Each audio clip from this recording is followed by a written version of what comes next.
देखिए ICD-10 को पढ़ने से पहले मैं एक आपको कहानी सुना देता हूँ ताकि आपको एक अच्छे से याद हो जाए, ठीक है। देखिए कई बच्चों का यही रहता है कि यार हमें ये पता ही नहीं चलता कि कौन से में मूड डिसऑर्डर रखना है, कौन से में सिजोफ्रेनिया रखना है, ठीक है, कौन से में सब्सटेंस अब्यूज़ रखना है। तो इसके लिए मैंने क्या एक ट्रिक बनाई है, ट्रिक बोले तो एक कहानी है जो आपको सुननी पड़ेगी, ठीक है। हेलो दोस्तों, तो आपका फिर से स्वागत है मेरे nursing life and education channel. जैसा कि मैंने आपको बताया था फर्स्ट वीडियो के अंदर, इंट्रोडक्टिव वीडियो के अंदर, कि मैं आप सभी को मतलब कि नर्सिंग से रिलेटेड हर एक इम्पोर्टेंट चैप्टर्स के नोट्स प्रोवाइड कराऊंगा, साथ ही उनको एक्सप्लेन करूंगा विद PDF के साथ, तो और आप जिससे आप अच्छे से नोट्स बना सको और साथ ही यूनिवर्सिटी एग्ज़ाम में अच्छे से लिख पाओ, अच्छे से क्लियर कर पाओ, ठीक है। मैं हर एक टॉपिक को समझाऊंगा, आपको अच्छे से एक्सप्लेन करूंगा, ठीक है। आज हमारा टॉपिक है classification of the mental disorders, ठीक है। मतलब कि जो आज हम क्लासिफिकेशन पढ़ेंगे कि मेंटल डिसऑर्डर कौन कौन से हैं, सारे मेंटल डिसऑर्डर आज हम डिस्कस करेंगे, ठीक है। मतलब कि जैसे कि इसके अंदर हम क्लासिफिकेशन है, जैसे कि हमने बताया था, मैंने आपको बताया था कि इसके अंदर 3 क्लासिफिकेशन, एक तो इंडियन क्लासिफिकेशन होता है, एक होता है DSM क्लासिफिकेशन होता है, और एक होता है ICD क्लासिफिकेशन, ठीक है। तो आज हम तीनों क्लासिफिकेशन को डिस्कस करेंगे, ठीक है। तो पहले हम देख लेते हैं कि इस चैप्टर से सेकंड चैप्टर यूनिट डिस्कस करेंगे, जिसके अंदर कौन कौन से इम्पोर्टेंट क्वेश्चंस है जो आते हैं। देखिए इसके अंदर मेनली 3 इम्पोर्टेंट क्वेश्चन है जो बार बार पूछे जाते हैं यूनिवर्सिटी एग्ज़ाम में। तो आज हम एक क्वेश्चन को क्लियर करेंगे, जिसके अंदर मैंने बताया क्लासिफिकेशन ऑफ मेंटल इलनेस, ठीक है। फर्स्ट क्वेश्चन तो ये आता है। सेकंड क्वेश्चन इसके अंदर प्रिंसिपल से पूछा जाता है, मेंटल हेल्थ नर्सिंग के जो प्रिंसिपल्स है उनसे बहुत बार क्वेश्चन पूछा गया है और पूछा भी जाता है और इस बार भी पूछा जा सकता है। फिर आती है डिफेंस मैकेनिज्म। ये 3 क्वेश्चन है, आपको मतलब कि अच्छे से आने चाहिए, ठीक है, क्योंकि ये बार बार पूछे जाते हैं क्वेश्चंस इनके अंदर। डिफेंस मैकेनिज्म से क्वेश्चन आता है, जैसे कि सब्स्टिट्यूशन बताइए, सब्लिमेशन बताइए। तो ये सारी डिफेंस मैकेनिज्म के टाइप्स है, तो इनको मैं आपसे आपके सामने अच्छे से एक्सप्लेन करूँगा, अच्छे से समझाऊँगा आपको, ठीक है। तो आज हम डिस्कस करते हैं कि क्लासिफिकेशन ऑफ मेंटल डिसऑर्डर्स, ठीक है। क्लासिफिकेशन ऑफ मेंटल डिसऑर्डर्स मतलब कि कौन कौन से मेंटल डिसऑर्डर्स होते हैं, ठीक है। तो इसका क्लासिफिकेशन देखिए, जो क्लासिफिकेशन दिया हुआ है ना वो 3 प्रकार से है। एक तो इंडियन क्लासिफिकेशन पढ़ेंगे आज हम, एक DSM क्लासिफिकेशन पढ़ेंगे, तीसरा क्लासिफिकेशन पढ़ेंगे हम ICD, ठीक है, जिसके अंदर हम ICD-10 का क्लासिफिकेशन पढ़ेंगे आज, ठीक है। देखिए ये जो क्लासिफिकेशन है इसके अंदर क्या होता है, जैसे कि कोई भी नई मेंटल डिसऑर्डर्स डिस्कवर होता है या इसकी रिसर्च होती है तो उनको उस क्लासिफिकेशन के अंदर ऐड कर देते हैं, ठीक है। तो मैं तीनों क्लासिफिकेशन है ना, मतलब कि पुराने समय से चले आ रहे हैं। ऐसा नहीं है कि ये क्लासिफिकेशन चले गया इसके बाद में दूसरा आ गया फिर तीसरा आ गया, ठीक है। ये क्लासिफिकेशन पैरेलल में चल रहा है, ठीक है, ऐसे ध्यान रखना। तो फर्स्ट हम क्लासिफिकेशन पढ़ेंगे इंडियन क्लासिफिकेशन। इसके अंदर देखिए आपको 2 साइंटिस्ट के नाम याद रखने हैं, बाकी इसके अंदर बहुत सारे साइंटिस्ट के नाम दिए हुए हैं और वो साइंटिस्ट के नाम भी आपको याद हो जाएंगे, अभी हो जाएंगे, ठीक है। जैसे कि फर्स्ट साइंटिस्ट का नाम था इंडियन क्लासिफिकेशन के अकॉर्डिंग, जिसने मतलब कि साइकेट्रिक जो थी ना उसके अंदर जो मेंटल डिसऑर्डर्स थे उनको क्लासीफाई किया था। जैसे कि इसके अंदर 3 प्रकार से क्लासीफाई किया गया है। फर्स्ट है साइकोसिस, सेकंड है न्यूरोसिस और एक होता है थर्ड है स्पेशल डिसऑर्डर्स। वो अभी मैं बताऊंगा, पहले आपको साइंटिस्ट के नाम याद करा देता हूँ। जैसे फर्स्ट है नेकी, 1963 में आया था, डेट याद रखना है 1963। किसने दिया था? नेकी। नेकी कैसे याद रहेगा? नेकी कर दरिया मिटा, ठीक है, मतलब कि इसने नेकी की थी दरिया मिटाने के लिए, ठीक है, मतलब कि डिसऑर्डर्स को कम करने के लिए इसने क्या किया, इसका क्लासिफिकेशन किया। किसने किया? नेकी ने किया। फिर आया था वर्मा। ब्रह्मांड की जो रचना है वो किसने की थी? हिंदू मान्यताओं के अकॉर्डिंग ब्रह्मा ने की थी, तो ये 1971 में किसने दिया था? ब्रह्मा ने दिया था। देखिए 2 चीज़ आपको ध्यान रखनी है इसके अंदर, एक तो है ये निक्के याद रखना है आपको, सेकंड आपको याद रखना है वर्मा याद रखना है, ठीक है। 1971 और 1963 ये 2 चीज़ आपको याद है ना, तो आपका मतलब कि है ना क्वेश्चन ठीक हो जाएगा, ठीक है, अच्छे नंबर मिल जाएगा आपको। और इसके अंदर क्या 3 क्लास में डिवाइड किया गया था मेंटल डिसऑर्डर्स को। पहला था साइकोसिस, सेकंड था न्यूरोसिस और तीसरा था स्पेशल डिसऑर्डर्स। देखिए जो फर्स्ट है साइकोसिस, साइकोसिस के अंदर क्या क्या आते हैं? साइकोसिस के अंदर होता है, देखिए मैं बता देता हूँ आपको, इसके अंदर ऑर्गेनिक और फंक्शनल मेंटल डिसऑर्डर्स पढ़ेंगे। ऑर्गेनिक का बोले तो इसके अंदर आता है डिलीरियम, आता है डिमेंशिया आता है। फंक्शनल का बोले तो इसके अंदर आता है सिजोफ्रेनिया आता है और मूड डिसऑर्डर्स आता है। मूड डिसऑर्डर्स के अंदर भी आता है मेनिया और डिप्रेशन आता है, ठीक है। ये हम साइकोसिस के अंदर पढ़ेंगे। और जो न्यूरोसिस है इसके अंदर हम 4 डिजीज पढ़ेंगे। कौन कौन सी पढ़ेंगे? पहला पढ़ेंगे एंजाइटी पढ़ेंगे, सेकेंड हम पढ़ेंगे फोबिया, तीसरा OCD ऑब्सेसिव कंपल्सिव डिसऑर्डर, और चौथा पढ़ेंगे हम हिस्टीरिया। ठीक है, ये इसके अंदर पढ़ेंगे। फिर आता है स्पेशल डिसऑर्डर। स्पेशल डिसऑर्डर्स को ऐसे याद करोगे, एक बच्चा एज्यूम करना है जो अभी न्यू बॉर्न बेबी हुआ है। ठीक है, तो वो क्या देखेगा, पहले बचपन देखेगा, जैसे ही वो बड़ा हुआ तो हम उसकी क्या देखेंगे, पर्सनैलिटी देखेंगे। पर्सनैलिटी देखने के बाद में हम देखेंगे कि वो कोई अब्यूज़ तो नहीं कर रहा। ठीक है, एल्कोहल वगैरह इनका अब्यूज़ तो नहीं कर रहा। फिर चौथी चीज़ हम देखेंगे उसका साइकोफिजियोलॉजिकल बिहेवियर डिसऑर्डर्स देखेंगे, साइकोफिजियोलॉजिकल बिहेवियर देखेंगे। फिर चौथा चीज़ हम देखेंगे उसके अंदर मेंटल डिसऑर्डर्स। ठीक है, मतलब मेंटल रिटार्डेशन। ठीक है, 4 देखिए इसके अंदर दिया हुआ है। चाइल्डहुड डिसऑर्डर देखेंगे, फिर पर्सनैलिटी डिसऑर्डर देखेंगे, फिर सब्सटेंस अब्यूज़ देखेंगे, फिर आएगा psycho physiological disorder, then mental retardation. ठीक है, आई होप आपको सभी को याद होंगे। ठीक है, फिर आता है DSM क्लासिफिकेशन। ठीक है, DSM क्लासिफिकेशन कब हुआ था? देखिए, जो DSM क्लासिफिकेशन था वो सबसे पहले आया था 1952 में आया था। कब आया था? 1952 में आया था। ठीक है, फिर DSM-4 1994 में आया था। ठीक है, DSM-4 से आप याद रख सकते हो। अभी DSM-5 चल रहा है जो 2013 में आया है। ठीक है, ये ध्यान रखना आप। फिर आता है इस जो क्लासिफिकेशन है DSM-4 है, इसमें क्या होता है कि इसके अंदर 5 एक्सिस दी हुई है, 5 एक्सियल में डिवाइड किया है, और इसको दिया किसने था? अमेरिकन साइकेट्रिक एसोसिएशन ने दिया था। ठीक है, जो 5 एक्सियल है, तो ये आप नोट्स लिख लेना, बाकी मैं इंपॉर्टेंट चीज़ें बता देता हूँ आपको। ठीक है, तो फर्स्ट एक्सिस के अंदर दिया था इसने, जो अपन देखिए मेंटल डिसऑर्डर्स कहाँ पढ़ते हैं, मतलब कि पेशेंट्स को कहाँ रखते हैं, क्लिनिकल में रखते हैं। तो क्लिनिकल साइकेट्रिक डायग्नोसिस करेंगे अपन। ठीक है, डायग्नोसिस के लिए अपन कहाँ जाना पड़ेगा? क्लिनिकल में जाना पड़ेगा। ठीक है, तो क्लिनिकल साइकेट्रिक डायग्नोसिस हो गया। सेकंड होता है personality disorder and mental retardation. Second कौन सा आ गया? Personality disorder and mental retardation. तीसरा आता है जनरल मेडिकल डिसऑर्डर्स।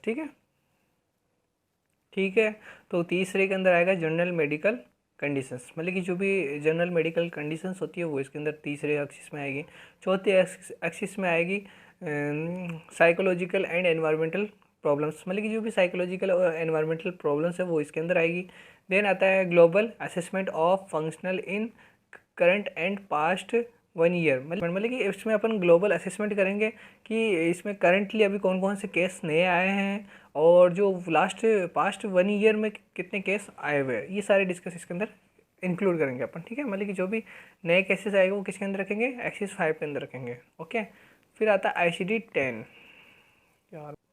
ठीक है, तो ICD-10 के अंदर किसने दिया था? WHO के द्वारा दिया गया हुआ है, और इसकी फुल फॉर्म होती है ICD के मतलब होता है international classification of mental disorder या साइकेट्रिक डिसऑर्डर्स होते हैं। ठीक है, और इसके अंदर क्या होता है कि जो मेंटल डिसऑर्डर्स है उनको सभी को F चैप्टर के अंदर इंक्लूड किया गया है। तो इसके लिए कभी भी आपको है ना क्लासिफिकेशन करना हो ना ICD-10 का, तो एक चीज़ ध्यान रखना है, इसके अंदर आपको लिखना है F00, टेस्ट लगाना है F09।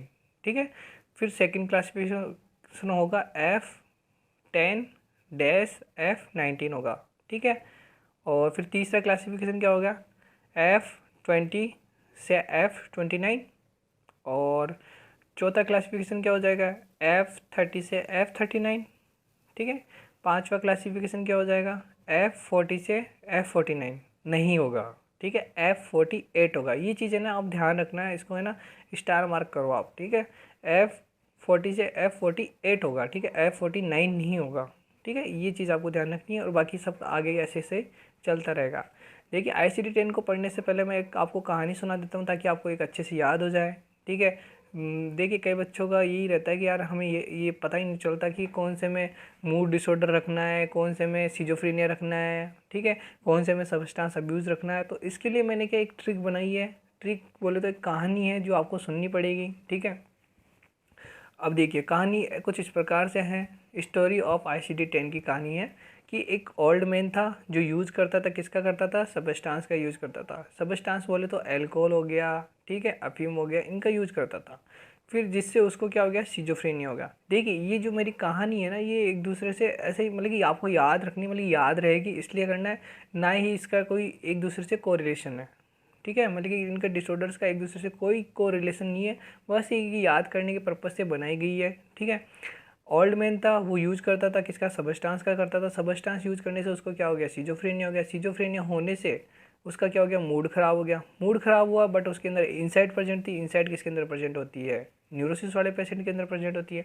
अब न्यूरोसिस हो गया, पता चला कि मेरे को न्यूरोसिस हो गया, तो उसका क्या हो गया, बिहेवियर और फिजियोलॉजिकल डिस्टर्बेंस हो गया। कौन सा, बिहेवियर एंड फिजियोलॉजिकल डिस्टर्बेंस हो गया। ठीक है, फिजियोलॉजिकल डिस्टर्बेंस का मतलब होता है जैसे कि ईटिंग डिसऑर्डर्स हो गया, ठीक है, स्लीप डिसऑर्डर्स, ये सारे इसके अंदर अपन इंक्लूड करेंगे। ये हो गया, इसके साथ ही फिर उसको क्या हुआ, फिर जिससे क्या हो गया, जो पर्सनैलिटी डिसऑर्डर हो गया, जब भाई डिस्टर्बेंस हो गई, स्लीप डिस्टर्बेंस हो गई और जो ईटिंग डिसऑर्डर हो गया ये हो गया, तो उससे क्या हो गया, इसके पर्सनैलिटी डिसऑर्डर हो जाएगा। ठीक है, पर्सनैलिटी डिसऑर्डर होने से लोगों ने बोला कि ये तो क्या हो गया, पर्सनैलिटी डिसऑर्डर का मतलब हो गया जैसे कि ड्रेसिंग सेंस हो गया उसका, मतलब कि प्रॉपर नहीं कर पा रहा था, तो लोगों ने बोला कि ये तो मेंटल रिटार्ड हो गया। मेंटल रिटार्ड बोलने से लोगों की बातें उसे चुभी, जो ओल्ड मैन था उसको लोगों की बातें चुभी। लोगों की बातें चुभने से क्या हुआ, फिजी साइकोलॉजिकल डेवलपमेंट डिसऑर्डर हुआ। कौन सा हो गया, साइकोलॉजिकल डेवलपमेंट डिसऑर्डर हुआ। पहले कौन सा होता, फिजियोलॉजिकल हुआ था, फिर कौन सा हो गया, साइकोलॉजिकल डेवलपमेंट डिसऑर्डर हो गया। ये ओल्ड मैन की कंडीशन को देखकर, मतलब कि जो ओल्ड मैन था उसकी कंडीशन को देखकर जो बच्चे और जो किशोर थे, मतलब कि जो चिल्ड्रंस और जो एडोलेसेंट थे ना, उनका बिहेवियर और इमोशन क्या हो गया, डिस्टर्ब हो गया। ठीक है, ये जो कहानी है आपको याद होगी, तो आप है ना जो भी मेंटल डिसऑर्डर्स है ना, ठीक है, सबको अच्छे से याद कर पाओगे। ठीक है, अब मैं आता हूँ ICD-10 का फर्स्ट क्लासिफिकेशन है F00 से F09। इसमें क्या होता है, जैसे कि मैंने बताया था ओल्ड मैन, ओल्ड से याद रखना ओ से बोले तो ऑर्गेनिक डिसऑर्डर्स, जितने भी ऑर्गेनिक डिसऑर्डर्स वो इसके अंदर आएंगे। फिर आता है ओल्ड मैन, क्या करता था, यूज किसका करता था, सबस्टांस का। तो F10 से F19 आएगा, कितना आएगा, F10 से F19 आएगा, जिसके अंदर सबस्टांस अब्यूज डिसऑर्डर्स आएंगे। ठीक है, फिर आएगा आपका F20 से F29, जिसके अंदर क्या आएगा, सिजोफ्रेनिया से रिलेटेड। मैंने क्या बताया था, एक ओल्ड मैन है जो किसका यूज करता था, सबस्टांस का यूज करता था। सबस्टांस का यूज करने से उसको क्या हो गया, सिजोफ्रेनिया। तो तीसरे नंबर पे कौन आ गया, सिजोफ्रेनिया आ गया। ठीक है, तो F20 से F29 में कौन सा पढ़ेंगे, सिजोफ्रेनिया का। अब सिजोफ्रेनिया से होने से उसका क्या हो गया, मूड खराब हो गया, तो इसके अंदर जो भी मूड डिसऑर्डर्स है वो सारे पढ़ेंगे। चौथे नंबर पे कौन सा पढ़ेंगे, मूड डिसऑर्डर, जो F30 से F39 रहेगा। ठीक है, अब मूड खराब होने से क्या हुआ, मूड खराब हो गया बट उसके अंदर क्या थी, इंसाइट प्रेजेंट थी। तो पांचवा क्लासिफिकेशन कौन सा होगा, न्यूरोसिस वाला आएगा ना, न्यूरोसिस आ गया। न्यूरोसिस में कौन कौन से पढ़ेंगे अपन, एंजाइटी पढ़ेंगे, ठीक है, साथ में फोबिया पढ़ेंगे, उसके साथ में क्या पढ़ेंगे, OCD पढ़ेंगे और हिस्टीरिया पढ़ेंगे। ठीक है, ये होने से उसका क्या हो गया, अब देखो उसको पता चला कि मेरे को क्या हो गया, न्यूरोसिस हो गया, तो उसका क्या हो गया, behaviour and physiological behaviour change हो जाएगा। ठीक है, फिजियोलॉजिकल जो पर्सनैलिटी है ना वो क्या हो जाएगी, डिस्टर्बेंस हो जाएगा। फिजियोलॉजिकल बोले तो जैसे कि उसका मैंने बताया था आपको कि स्लीप पैटर्न डिस्टर्ब हो जाएगा, ठीक है, ईटिंग डिसऑर्डर्स हो जाएंगे, ये सारे इसके अंदर पढ़ेंगे अपन। ठीक है, ये होने के बाद में आता है, फिर मैंने बताया था कि ये सब उसके डिस्टर्बेंस हुआ तो उसके क्या हो गया, पर्सनैलिटी डिसऑर्डर हो गया। ठीक है, तो पर्सनैलिटी डिसऑर्डर जैसे कि पैरानॉइड हो गई, सिजोइड हो गया, ठीक है, ये सारे इसके अंदर अपन पढ़ेंगे।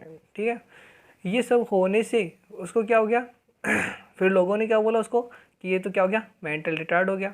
मेंटल रिटार्ड बोले तो इसके अंदर हम 4 फॉर्म पढ़ेंगे, कौन कौन सी, माइल्ड, मॉडरेट, सीवियर और प्रोफाउंड। ठीक है, इनको किस बेसिस पे रखा गया है, क्लासिफिकेशन किया गया है, जो IQ लेवल होता है ना बिलो 70 से अगर कम होता है तो उनके अकॉर्डिंग क्लासिफिकेशन किया गया है। ठीक है, जैसे कि 50 से 70 को माइल्ड में रखा गया है, ठीक है, 40 से 50 के अंदर आएगा तो उसको मॉडरेट में रखेंगे। ठीक है, ऐसे क्लासिफिकेशन किया गया है। ठीक है, मैं वो आगे आपको नेक्स्ट क्लास में एक्सप्लेन करूँगा। ठीक है, आगे आने वाले क्लासों में। ठीक है, फिर आता है ये हो गया, मेंटल रिटार्ड हो गया। अब लोगों की बात उसको चुभी, लोगों की बात चुभने से उसको कौन सा डिसऑर्डर हो गया, साइकोलॉजिकल डिसऑर्डर्स हो गया, जिसमें उसकी स्पीच हो गई, लैंग्वेज हो गई, ये सब क्या हो गया, उसका डिस्टर्ब हो गया। ठीक है, उसके बाद में आता है ओल्ड मैन की कंडीशन को देखकर जो चाइल्ड थे, किशोर बोले तो एडोलेसेंट थे, उनका बिहेवियर और इमोशंस क्या हो गया, चेंज हो गया। ठीक है, मतलब कि डिसऑर्डर हो गया उनके अंदर, जिसमें क्या देखिए अब लास्ट वाला कौन सा है, behaviour and emotions disorders with onset usually occurring in childhood and adolescent. मतलब कि इसके अंदर क्या होगा, जो एडोलेसेंट और जो चाइल्ड थे उनका क्या हो गया, बिहेवियर डिस्टर्बेंस हो जाएगा, बिहेवियर और इमोशन डिस्टर्बेंस हो जाएगा कि यार ये ओल्ड मैन था, इसके साथ क्या क्या हो रहा है, मतलब कि इमोशनली टच थे उससे, ठीक है। ऐसा डिसऑर्डर्स इसके अंदर पढ़ेंगे। फिर आता है F99, ये अनस्पेसिफिक मेंटल डिसऑर्डर्स होते हैं, ठीक है। आई होप मेरी ट्रिक आपको अच्छी लगी होगी, ठीक है। तो दोस्तों आई होप, मुझे लग रहा है कि आपको ये चैप्टर समझ में आ गया होगा कि जो मेंटल डिसऑर्डर्स है उनका क्लासिफिकेशन कैसे करना होता है। ये सारी चीज़ें हमने आज डिस्कस की है। और अब नेक्स्ट जो क्लास रहेगी हमारी, जो प्रिंसिपल्स के बेस पे रहेगी, जो कि देखिए मैंने बताया था कि आपको ये 7 स्टार क्वेश्चन है और ये बहुत ही इंपॉर्टेंट है, यूनिवर्सिटी में बार बार पूछा गया है, तो इसको तो आपको पढ़ना ही पढ़ना है। और ठीक है, तो इस चैनल से जुड़े रहे। नेक्स्ट अपकमिंग क्लास आपकी जो मेंटल हेल्थ नर्सिंग के जो प्रिंसिपल्स है उनसे रिलेटेड रहेगी, ठीक है। हर एक प्रिंसिपल आपको याद रहेगा, ठीक है। Okay bye. चैनल को लाइक कीजिए, सब्सक्राइब कीजिए और उन स्टूडेंट्स तक पहुंचाइए जिनको वास्तव में नीड है और जो क्लासिफिकेशन पढ़ने में जिनको प्रॉब्लम रहती थी कि उनको जो ICD-10 क्लासिफिकेशन है वो याद नहीं रहता था, कितने क्लासिफिकेशन है, जिनको पता नहीं है उन तक ये वीडियो पहुंचाइए।